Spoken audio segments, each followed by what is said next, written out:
வணக்கம். இன்னைக்கு எதை பற்றி தெரிஞ்சுக்க போகிறேன்னா, நான் எனக்கு கடவுளோட பவர் இருக்கிறதுனால எல்லாரோடையும் பேசுவேன் அப்படின்றது உங்களுக்கு தெரியும். ஆன்மாக்களோட பேசுவேன் அப்படின்றத பற்றி தெரியும். பேசுவேன், எல்லாத்தையும் உணர என்னால் முடியும். எல்லாமே கடவுள் எனக்கு பவர் கொடுத்துருக்காரு. சரிங்களா? இப்போ இதெல்லாம் எப்படி நம்புறது அப்படின்றது மாதிரி கூட உங்களோட கேள்விகள் இருக்கும். எல்லாமே நம்ம ஒரு நம்பிக்கையில் தான் வாழ்க்கைகள் ஓடிட்டுருக்குது.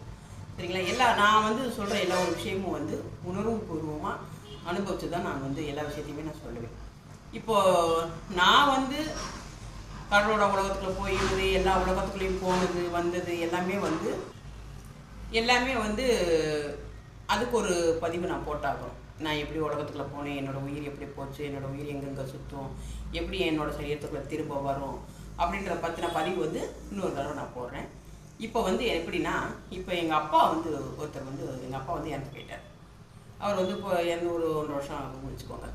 அவரோட ஆன்மா கூட நான் பேச, அவர் என்னோட பேச, நான் அவரோட பேச, அப்படியான ஒரு விஷயங்கள் நிறையா போயிட்டுருக்கு எங்களுக்குள்ள. அதனால தான் நான் அதை ஒரு உண்மையாக இருக்கிறதுனால அதை நான் உங்கள்கிட்ட சொல்கிறேன். ஆன்மா இருக்குமா, பேசுமா, நம்ம இறந்ததுக்கப்புறம் அது எப்படி போகும் அப்படின்லாம் நிறைய பேரோட சந்தேகம் தான் இருக்குது. உங்களுக்குள்ள சந்தேகம் தான். இதில் நான் யாரோ சொல்லி எப்படியோ சொல்லி அதை கேட்டு சொல்கிறது மிகப்பெரிய தவறு. நான் உணர்றதுனால தான் நான் உங்கள்கிட்ட சொல்கிறேன். எங்கள் அப்பாவோட ஆன்மாவோட நான் பேச, அவருக்கு என்ன வேணுமோ அதை செஞ்சு கொடுக்க, இப்படி விஷயங்கள் நடக்குது. அதை பற்றின விஷயங்கள் தான் நான் இப்போ இந்த பதிவு பண்ண போகிறேன். இது ஒரு உண்மையான விஷயங்கள். சரிங்களா? எங்கள் அப்பா ஒரு 1.5 வருஷத்துக்கு முன்னாடி ஒரு சரியான இந்த கிட்னி ஃபெயிலியர் ஆகி அந்த இதில் ரொம்ப சிரமப்பட்டார். ஒரு 10 வருஷ காலமாக ரொம்ப கஷ்டப்பட்டார். ஆனால் அவருக்கு வாழணுன்ற ஆசை ரொம்ப இருக்கும். எனக்கும் எங்கள் அப்பா ரொம்ப காலம் இருக்கணுன்ற ஒரு ஆசை இருக்கும். அதனால் நானும் கடவுளை அறிஞ்சு வந்ததுனால நான் என்ன சொல்லுவேன், அப்பா நீங்கள் மரணமாக மாட்டேங்க, தைரியமாக இருங்கப்பான்னு சொல்லி ஒரு ஆறுதல் சொல்லிகிட்டே இருப்பேன். ஆனாலும் பார்த்தீங்கன்னா எங்கள் அப்பாவுக்கு ஒரு கிட்னி ஃபெயிலியர் ரொம்ப கொடுமையானது. 2 கிட்னியுமே ஒர்க் ஆகலை. அவர் கிட்டத்தட்ட ஒரு 10 வருஷமாக போராடிட்டே இருந்தார். அந்த போராட்டத்துக்கு மத்தியில் இப்போ ஒரு சமீப காலத்துக்கு முன்னாடி ரொம்ப முடியல. அவரும் உயிர் தப்பிக்க எவ்வளவோ ஆசைப்பட்டார். அவருக்கு மாற்றி மாற்றி மாற்றி மாற்றி ட்ரீட்மெண்ட் ரொம்ப கொடுமையாக இருக்கும். அதில் அவர் கஷ்டப்படும் போது பார்த்தீங்கன்னா எப்படா இது 2 ஒரு மீட் எடுக்க போகிறத ஒரு கவலையெல்லாம் ரொம்ப இருந்துச்சு. ஆனால் அதை சரி பண்ணணும் அப்படின்ற ஒரு ஆத்திரம் இருந்துச்சு. அவர் சரி பண்ணி கொண்டாந்துருக்க ஒரு எண்ணங்கள் எனக்குலாம் இருந்துச்சு. ஆனால் அவரோட கஷ்டங்கள் ரொம்ப, அவருக்கு உயிரோட வரணுன்ற ஒரு ஆசைகள் அதிகமாக இருந்துச்சு. இப்படியாக போயிட்டு இருக்கும்போது என்னாச்சுன்னா, ரொம்ப முதல்ல ஒரு ட்ரீட்மெண்ட் நடக்கும், அதுக்கப்புறம் ஒரு ட்ரீட்மெண்ட் நடக்கும், அதுக்கப்புறம் ஒரு ட்ரீட்மெண்ட் நடக்கும், அதுக்கப்புறம் அது மூத்துறதுக்கப்புறம் திரும்ப அந்த கடைசியாக பண்ணுற ஒரு 3வது ட்ரீட்மெண்ட் ரொம்ப மோசமாக இருக்கும். அதுக்கடுத்து பண்ண போகிற ட்ரீட்மெண்ட் 4வது ட்ரீட்மெண்ட் ஓரளவுக்கு தப்பிச்சு ஓடியா இருந்தாலும். இந்த மாதிரி ஒரு 3வது ட்ரீட்மெண்ட்டில் எங்கள் அப்பா வந்துட்டார். அதில் போராட்டத்துக்கு போயிட்டு இருக்காரு. ரொம்ப கட்டுமையாக போராடிட்டு இருக்காரு. இந்த மாதிரி சூழ்நிலை எங்கள் குடும்ப சூழ்நிலை காரணமாக எங்கள் அம்மாவுக்கு முடியலை. அவங்க வயசானவங்க இருக்கும்போது எங்கள் அப்பா கிட்டத்தட்ட ஒரு 85-86 வயசு இருக்கும். அதனால் எங்கள் அம்மாவுக்கும் வயசு கொஞ்சம் கூட இருக்கிறனால அவரை வச்சு அவங்களால பார்க்க முடியல. நாங்கள் சுற்றி இருக்கிறவங்க போய் எவ்வளவோ பார்த்தோம், ஏதோ பண்ணோம், ஒன்றும் பண்ண முடியல. எங்கள் அம்மா இந்த பாடம் தாங்க முடியாதனால என்னால் ஒரு படுற கஷ்டத்தை என்னால் பார்க்க முடியல, கண்ணை கொண்டு பார்க்க முடியலன்னு ஒரே அழுது போதும், இவர் நல்லபடியாக போகட்டும், எனக்கு வேண்டாம், இவர் நல்லபடியாக போயிட்டு வேண்டாம் இந்த நோயில் கஷ்டப்படுறாருன்னு எங்கள் அம்மாவுடைய ஒரு கண்ணீர் ரொம்ப மனசை ஒரு மாதிரி ஆக்கிடுச்சு.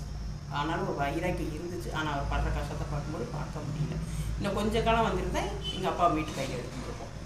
உண்மையிலே எடுத்து இன்னும் கொஞ்ச நாள் விட்டுருந்தோம்னா மீட்டு எடுத்துக்கலாம். ஆனால் அந்த துன்பமும் பார்க்க முடியல. எங்கள் அம்மாவோட அழுகுறலும் ரொம்ப கஷ்டமாயிடுச்சு.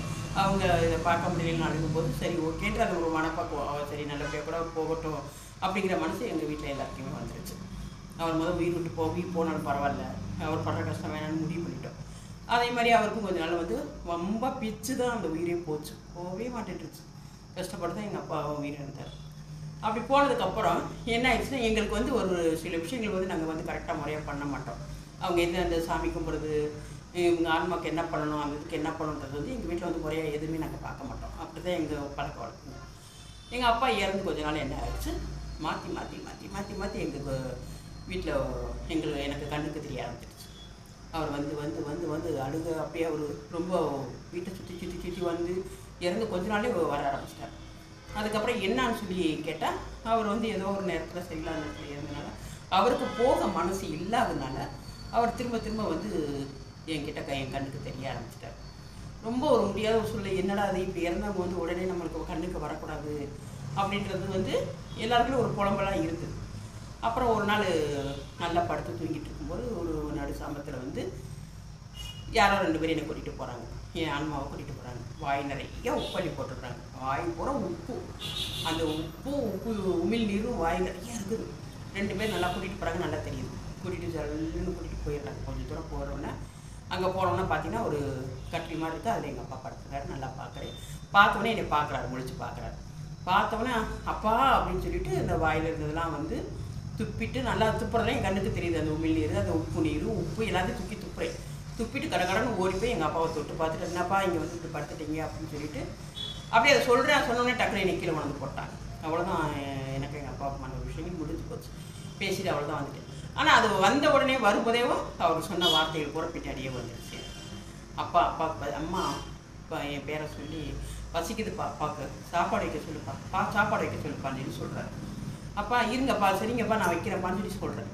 அப்போ இல்லைப்பா நீ வைக்காத என் தம்பி ஒருத்தர் இருக்காரு, அவர்கிட்ட தம்பிக்கிட்ட போய் சொல்லுப்பா, தம்பி வைக்க சொல்லுப்பா அப்படின்னு சொல்லி எங்கள் அப்பா சொல்கிறாரு. காதில் அப்படி கேட்குது எங்கள் அப்பாவோட வார்த்தை. தம்பியை சாப்பாடு வைக்க சொல்லுப்பா, பசிக்குதுப்பா அப்படிங்கிறார். சரிட்டு அதுக்கப்புறம் எங்கள் வீட்டில் எல்லாம் பேசி அதுக்கப்புறமா போய் ஜோசியம் இதுக்கெல்லாம் பார்த்து எந்த நேரத்தில் இருந்தாலும் பார்த்துட்டு அதுக்கப்புறமா வந்து சாப்பாடுலாம் வைக்க ஆரம்பிச்சிட்டோம். கொஞ்சம் வைக்க அப்படியே கொஞ்சமாக கொஞ்சம் விலைக்கு போகிறது நல்லா தெரியும். ஆனால் தினமும் கனவுல வந்துடுவார். தினமும் என் கண்ணில் வந்து கொஞ்சமாக அவர் சௌரியமாகி இறந்தும் அவர் அவ்வளோ ஒரு பலவீனம், அவருக்கு நோய் இருந்தது எல்லாமே. அவர் அங்கே போகிற வரைக்கும் அவருக்கு அந்த பிரச்சனைகள் இருக்கத்தான் செய்யும். ஆன்மாவாக அங்கே போனதுக்கப்புறம் அவருக்கு அந்த பிரச்சனைகள் பசி இத்தனை நாள் ஆச்சுப்பா நான் சாப்பிட்டு அப்படின்னு சொல்லி சொல்லுவார். அதுக்கப்புறம் வீட்டில் சாப்பாடு வைக்க அவருக்கு அப்படி பசி அடங்கி அவர் சரியாகி சுகமாகி நல்ல அழகாக எழுந்து நடக்கிற வரைக்கும் எங்கள் கண்ணுக்கு நான் பார்த்துக்கிட்டு தான் எங்கள் அப்பா ஆத்மாவை. இப்போ அவரை கொண்டு போய் ஒரு உலகத்தில் கொண்டு வச்சுருக்காங்க. இவரை பாதுகாப்பாக நாங்கள் வச்சுருக்கோமா அப்படின்னு சொல்லி வச்சுருக்குறாங்க. அவர் அங்கே தான் அந்த உலகத்தில் இருக்கார். நல்லா சேஃபாக இருக்கார். அப்பப்போ வந்து ஏதாவது ஒரு விஷயம்னா எப்போயாவது ஒரு நேரம் கண்ணுக்கு தெரியும். வருவார், பேரை சொல்லி கூப்பிடுவார். இன்னதுப்பா அப்படின்வார். சரிங்கப்பா சரி பண்ணி நான் பண்ணுவேன் சரின்னு போயிடுவார். இப்போ இன்றைக்கி கூட வந்து காலையில் சமையல் வேலை செஞ்சுட்டு இருக்கும்போது நான் சமையல் வேலை செஞ்சுட்ருக்கேன் அவசரமாக. அப்போ எங்கள் அப்பா என்னை கூப்பிட்றாரு, பேர் சொல்லி கூப்பிட்றேன்னா நான் என்னங்கப்பா அப்படின்னு கேட்குறேன். கேட்டோடனே ஏதோ சொல்கிறாரு. அப்பா எனக்கு புரியல, நான் கொஞ்சம் நேரம் கழிச்சு நீங்கள் என்ன சொல்கிறீங்கன்றதை நான் கேட்டுக்கிறேன்ப்பா சொல்லி சொல்கிறேன். சரிப்பா அப்படின்னு சொல்லிட்டு ஏதோ சொல்லிவிட்டு கடைசி அவர் சொல்லிட்டு போகிறாரு. அப்பா அம்மா என்னை வந்து பார்த்துட்டு போப்பா ஒரு அப்படின்னு சொல்லி சொல்கிறார். சரிப்பா நீங்கள் போங்கப்பா நான் வரேன்னு சொல்லிட்டு இதுதான் எங்கள் அப்பாவுக்கும் எனக்குள்ள காலையில் இன்றைக்கி நடந்த பேச்சு. அப்படியே போயிட்டாரு. அவர் மறைச்சிட்டாரு, விட்டுட்டார். இப்போ அப்புறம் ரொம்ப நேரம் கழிச்சு தான் என்ன பேசினார் பாருங்க. நான் அதை பற்றி யோசிக்கல, மறந்துட்டேன். ஆனால் அவர் பேசின வார்த்தை கொஞ்சம் நேரம் கழிச்சு வந்துருச்சு. அவர் என்ன சொல்கிறேன்னா, எனக்கு சாப்பாடு சோறும் இந்த கறி எடுத்து உப்பு கறி மாதிரி வைப்பாங்க இல்லையா, அது எங்கள் அப்பாவுக்கு ரொம்ப ரொம்ப பிடிக்கும். அதுவும் வச்சு எனக்கு சாப்பாடு வைக்க சொல்லுப்பா, எனக்கு பசிக்குது அப்படின்னு சொல்லி கேட்டேன். சரிப்பா நீ சொல்லியிருக்கு. இந்த மாதிரி வந்து ஆத்மாக்கள் வந்து உண்மையிலே இருப்பாங்க. அதை உணர்றதுக்கு நம்மக்கிட்ட சக்தி இருக்கும். சக்தி இருந்தால் கண்டிப்பாக அவங்களோட பேச முடியும். அவங்க சொல்கிறத எல்லாம் கேட்கும், அவங்கள போய் பார்க்கவும் முடியும். சரிங்களா? இது எல்லாமே உண்மையான விஷயம். இதெல்லாம் நான் வந்து உண்மையாக அனுபவிச்சுட்ருக்கிறேன், நான் பார்த்துட்ருக்குறேன். அதனால தான் நான் வந்து ஆவிகளை பற்றி அவ்வளோ தீர்க்கமாக நான் சொல்கிறேன். ஆமாம் எல்லாமே உண்மை தான். ஆன்மா இருக்கிறது எல்லாமே உண்மை தான். அவங்களுக்கு பசிக்கும் தான், அவங்க சாப்பாடு கேட்கத்தான் செய்வாங்க, அவங்களுக்கு வேண்டியதெல்லாம் கொடுக்கத்தான் செய்யணும். சரிங்களா? சாப்பாடு கண்டிப்பாக கொடுக்கத்தான் ஆகணும். இந்த மாதிரி வந்து ஆன்மாக்கள் இருப்பது உண்மை தான். இறந்ததுக்கப்புறம் அவங்க ஆன்மா இயக்கத்தை செய்யும். கொஞ்சம் காலம் ஆக நம்ம என்ன மாதிரி ஒரு சூழ்நிலை இருக்கோமோ நல்ல ஒரு இதாக தான். நான் அன்றைக்கே ஒரு பதிவில் சொல்லியிருந்தேன், கோயிலில் கொண்டு வச்சுருவாங்க. கோயிலுக்கு கொண்டு போய் சாமி வச்சுக்கணும் அந்த ஆத்மாவை. இல்லை நல்லபடியாக ஆயுள் முடிஞ்சு கரெக்டாக போயிருக்காங்கன்னா அவங்க ஒரு உலகத்தில் போயிருப்பாங்க. அதுக்கப்புறம் தீராத ஒரு படக்குன்னு இருந்து போகிறவங்க ஆவியாக சுற்றுவாங்க. இருக்க இடம் இல்லாமல் தண்ணி இல்லாமல் அலைவாங்க. இதுதான் இந்த 3 விஷயங்கள் தான் நம்மளுக்குள்ளே சுற்றிட்டு இருக்கிற மறைமுகமான விஷயங்கள். சரிங்களா? எல்லாத்தையுமே நான் கண்டு பார்த்து வச்சதுனால தான் இன்றைக்கி நான் உங்கள்கிட்ட நான் பதிவு பண்ணுறேன். சரிங்களா? நமக்கு தெரியாது உலகத்தில் அதுக்கப்புறம் என்ன நடக்கும் எது நடக்கிறது நமக்கு எதுவுமே தெரியாது. நல்ல எல்லாத்தையும் அறிஞ்சோம்னா நமக்கு எல்லாம் புரியும். அறியலைன்னா நமக்கு எதுவுமே புரியாது. நான் அறிஞ்சதுனால நான் உங்களுக்கு சொல்கிறேன். எல்லா உண்மையும் பார்த்ததுனால நான் உங்கள்கிட்ட சொல்கிறேன். இன்னும் நிறைய விஷயங்கள் இருக்குது. அடுத்தடுத்து பார்ப்போம், பேசுவோம். நன்றி, வணக்கம். வீடியோவை கடைசி வரை பாருங்கள், சப்ஸ்கிரைப் பண்ணுங்கள். முடிஞ்ச அளவுக்கு யாருக்காவது தெரிஞ்சவங்களுக்கு அனுப்பி கொடுங்க. நன்றி, வணக்கம்.